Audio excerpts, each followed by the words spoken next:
Hello and welcome, my connoisseurs of movies, TV show, and literature. You ready to shake things up?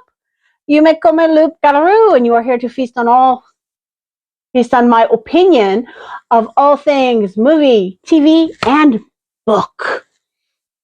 And I've covered horrible dads and redeemable dads, but you will never be a mother.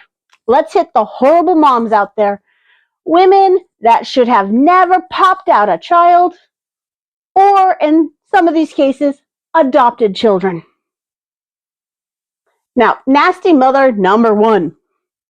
She is not only a horrible mom, but she's a terrible stepmother too. It's Lady Tremaine from Cinderella. She is a bully and a tyrant to her stepdaughter, but she's also a bully and a tyrant to her own girls. And it's more apparent in the books than in any adaptation you will see of this story. Because in the original book, Lady Tremaine demands that one of her daughters removes her big toe to see if she can fit in Cinderella's shoe. The prince has that daughter beaten for trying to fool him. Lady Tremaine, not dissuaded, tells the other daughter to cut off her heel. To do the same thing, to fit in the shoe she was never going to fit in. Again, the prince has the girl beaten. And when they have the audacity to show up at Cinderella's wedding, Cinderella's birds maim the sisters, thus forcing Lady Tremaine to become the sole caregiver of her now mutilated daughters, where she's a grumbling, complaining mess. And it's entirely her own fault. Now, nasty stepmother number two is the evil witch, as she's called, which is highly offensive because no witch worth their salt will want that much negativity that harming someone sends out coming back to us threefold. I'm just putting that out there. No decent witch wants 3 times the negative energy coming back to them. So we wouldn't try to curse a 12-year-old girl for being prettier than us. Yeah, you heard me right. Snow White was 12 when the evil queen sent her huntsman to cut out her heart. And then she disguised herself as a peasant peddler and tried to crush her ribs with a corset, tried to poison her with a comb, and finally succeeded in putting her in an enchanted sleep because she gave her an apple. Now, Snow White bit the apple and it got stuck in her throat. So when the prince showed up and he accidentally bumped the casket of this now 14, 15-year-old girl, it dislodged the apple and she woke up and he married her. Yeah, you heard me. This 24, 25-year-old prince married a 14 to 15-year-old girl. Blech, gross. That he found in the woods. But Snow had developed a cruel streak after how her stepmother had treated her. And she forced her stepmother to dance at her wedding. Oh, what could be so bad about that? The wicked queen was dancing in a pair of iron slippers. These iron slippers were heated until they were red, and then they were put on her feet so she had to dance in them. She is canonically dead. She died from those injuries of dancing an entire night in red hot iron slippers.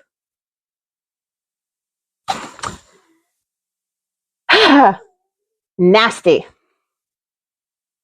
Now, another nasty mother that was supposed to be stepmother, and I put this particular father on the list as worst father ever,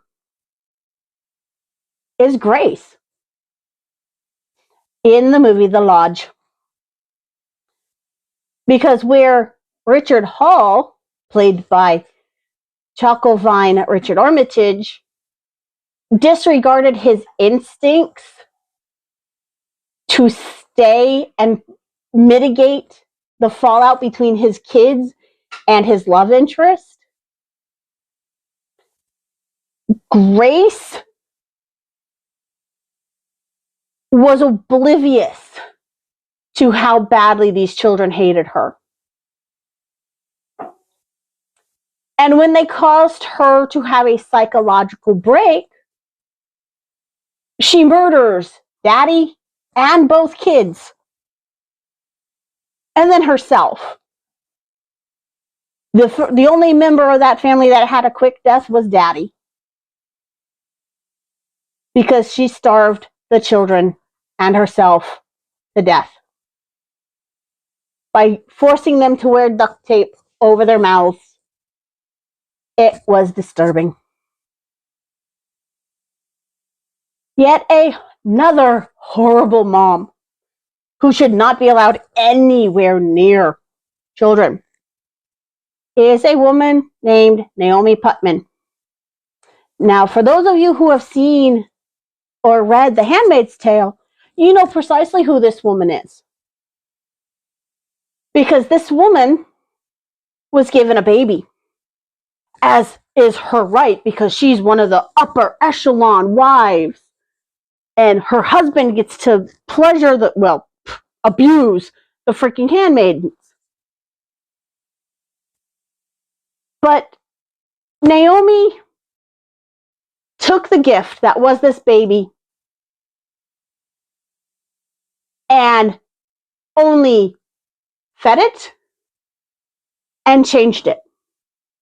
She didn't interact with it. She didn't let other people interact with it. This child started dying because it was being emotionally neglected and abused. Because infants and newborns can suffer from a rare condition called failure to thrive. And that is when the physical needs are met, but the emotional needs are not. So the baby literally feels, I am not needed, I'm going to shut down. The phrase said in the show that was heartbreaking to hear was, there's nothing physically wrong with the child for it to be dying like this. Do you know how badly you have to treat somebody for them to lose the will to live? That's what Naomi did to this infant. And she ended up getting that infant back because the biological mother, Janine, stripped it of its clothes, stripped herself of her blouse, and held that baby to her chest and started singing to it. Started showing it that it was loved, it was wanted, it had a big brother that was probably going to be looking for it. And she brought that baby back from the brink, only for it to be given back to Naomi. And people think The Handmaid's Tale is a good archetype for a society. Come on, no. Now, before You all think, oh my gosh, you're bashing stepmothers or foster moms. No, no, no, no, no, no, no, no. These last women on the list actually bore their children. And in the 1993 horror thriller Mother's Boys, pardon, Jude Madigan, played by the talented Jamie Lee Curtis, up and abandons her family, her husband and her 3 sons. She just up and leaves. No, nothing. She's gone. For 3 years, no contact. Daddy, assuming the worst, moves on, helps his boys move on. Daddy starts dating someone new. The boys grow attached to her. And as quickly as she was gone, Mommy came back and wanted to pick up right where they left off. When Daddy said, hell no, absolutely not. You hurt these boys once. I'm not going to let you hurt them again. Mommy's brand of crazy comes out. And she emotionally manipulates the oldest into helping her hurt Daddy and Daddy's girlfriend. Now, I have not seen this movie entirely through because I ran across it when I was younger. And it scared the daylights out of me because I was about the same age as the children. Jamie was trying to run over with her car because the children finally chose Daddy and Daddy's girlfriend over her. Again, that's Mother's Boys. Came out in 1993. And one of the lines that always draws me back to that movie is Jamie sitting there and she's like, well, the boy's got to be with his mother. It's like, oh, no. That movie's freaky. I will probably find it or see if I can find it and watch it entirely through because it would be worth watching now that I'm older and I can say, oh, wow, that's how she went off the deep end. But second runner up, Mrs. White of Carrie. Carrie's mom. She was an overly religious woman who spent her daughter's entire life punishing her daughter who was conceived through rape. Yes, this woman was blaming a child, an innocent child, for the crimes of an adult man. She raised Carrie to believe that only sinful women had monthly cycles. Newsflash, healthy women, or pretty much any woman with ovaries and a uterus, any body with ovaries and a uterus that work even remotely properly has a monthly cycle. So long as the ovaries are telling the uterus to line itself for the preparation of an egg. Oh, wait, no egg, shed yourself, and there's a way for it to get out. You will have a monthly cycle. Finite. It's biological.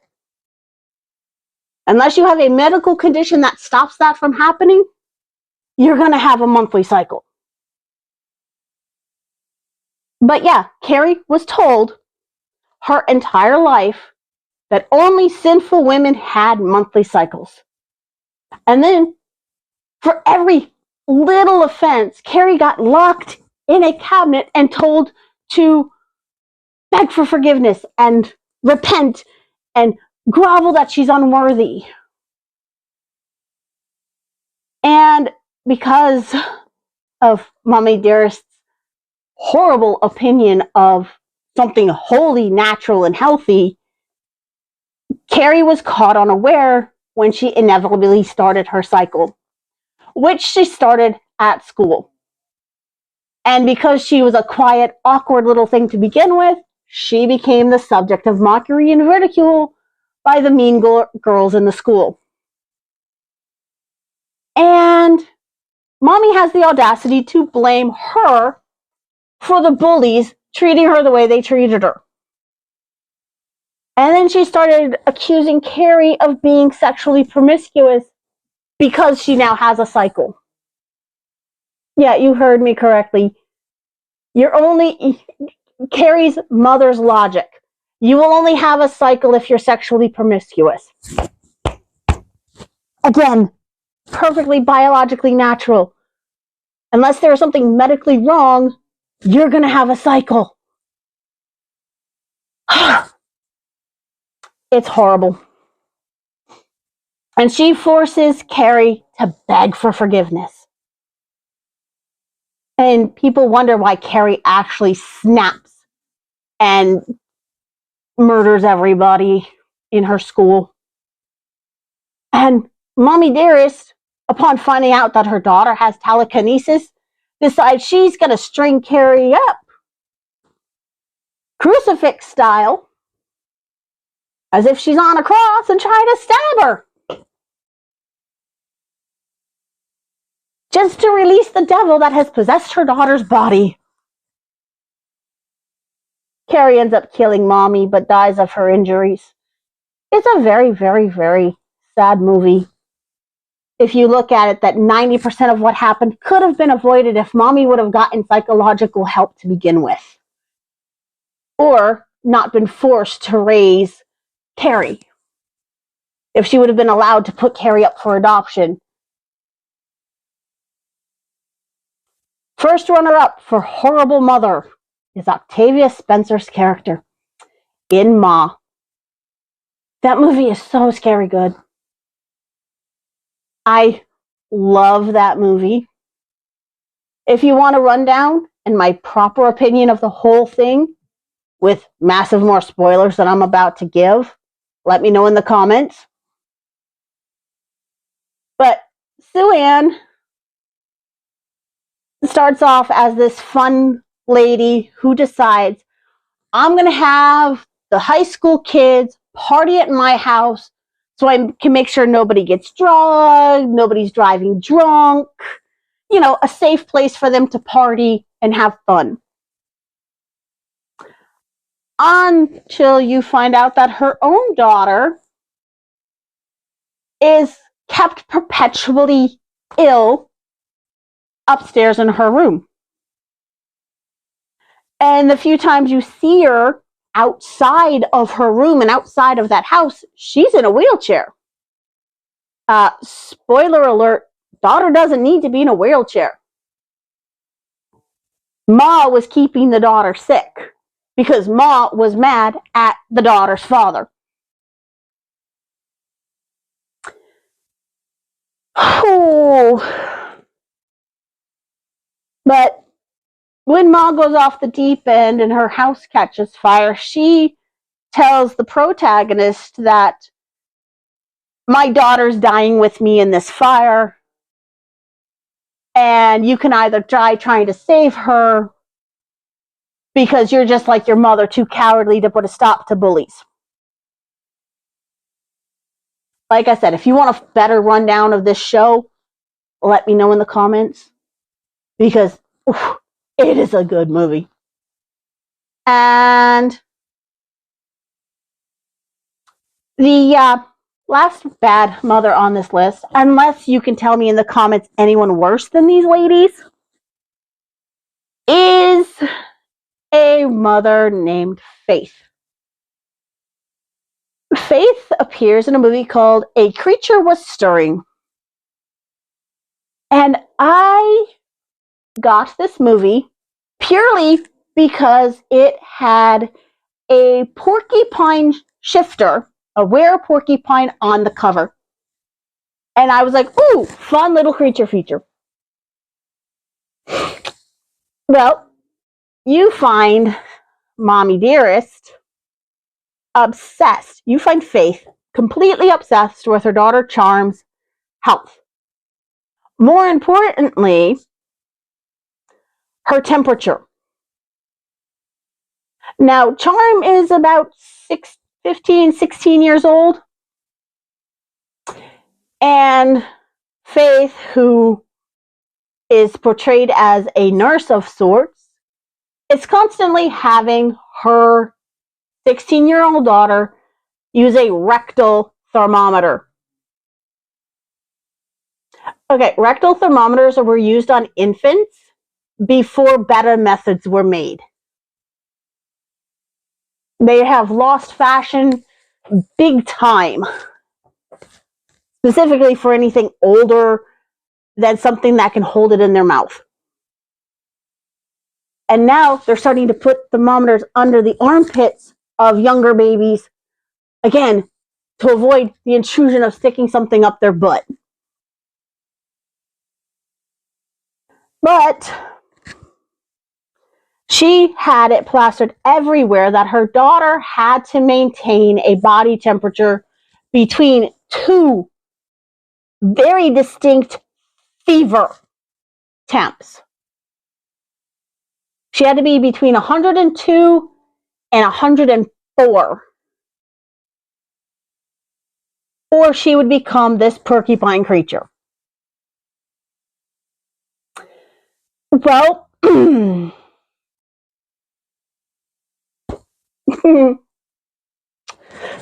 Charm was never a porcupine creature. And how or why Mommy Dearest is obsessed with daughter's health is because Mommy was self-medicating. And that porcupine creature was the metaphor for her drug abuse. You heard me. Mommy was a drug addict. So she was torturing her daughter because of a drug-induced delusion.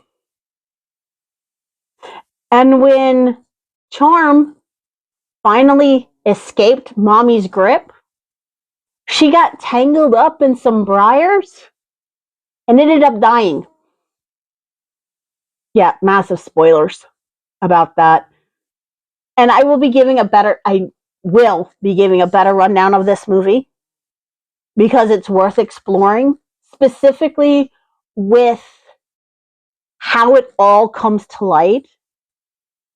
And me telling you is not going to do it justice. You really do have to watch it. So, like I said, do you know any other horrible moms that need to be on this list? Do you know any redeemable moms? Please let me know if you know any redeemable moms, because I'm having trouble learning any or figuring out any. And if you know any fantastic mothers, especially fantastic stepmothers, please let me know in the comments. I'm having trouble working on that list too. But as I say, these are my opinions. Feel free to disagree. Be kind to me. Be kind to each other in the comments, because kindness is the key to understanding. And I will see you in the next one. Bye.